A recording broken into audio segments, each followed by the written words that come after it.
Bascom is the best art center in Western North Carolina. And when they invited me to be a teacher, I jumped at the chance.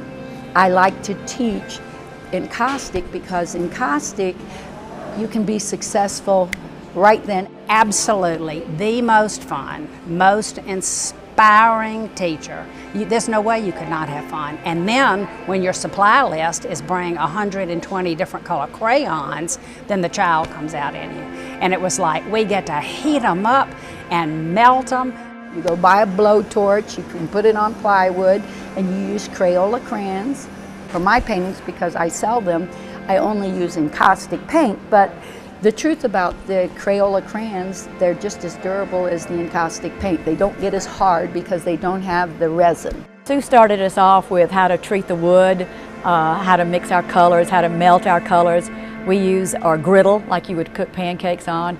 We have little tins where we melt our colors. And then once we get it on our board, we get our blowtorch. We use blowtorches here. People don't generally think about blowtorches as being a part of art, but it's amazing the colors that we can blend and the attitudes on a painting that we can get from wax and blowtorching.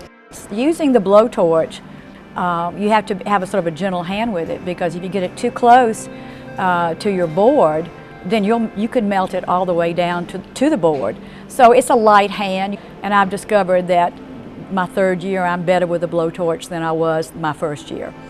You sort of do it like you're oil painting or acrylic painting, because you do use brushes, but then in between you use your torch to melt, and you actually end up sort of mixing the colors on your canvas. I've done a series of flowers, I did a rooster, I did a portrait. I have a little sort of studio at my home up here in Cashiers, and I put them around, and I like to see how I've maybe progressed or at least changed from one year to the other, because you do grow in your art.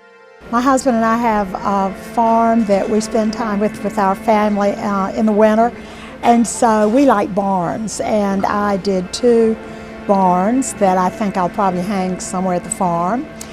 And currently I'm working on a still life, and it's the most freeing. I've slapped hot pink and yellow on my board, and now I'm making flowers and a Chinese vase out of that. We used a process this year that I'd never heard of, that Sue had just learned. The citrus sol sprayed onto National Geographic, and National Geographic is the only one that has the kind of ink that will dissolve the image. I just learned that this winter, and so I was so excited to bring that back to the group. I'm like, wow! It is a certain quality of transparency, which does, I think what's so lovely about it, we live in kind of a hard edge life world. Everything is pretty hard. With this, you can soften the edges and make it sort of a dream quality. They're going to do flowers or landscapes or whatever they're going to do. I'm like, let God create the flower. You're creating a painting. So I do my own work like that. I want it to be that no one else has ever done this. So I'm not interested in copying what is. I'm interested in creating what could never be if I wasn't born. And that's what I instill in the students. And as you can see back there, they grabbed that and ran with it.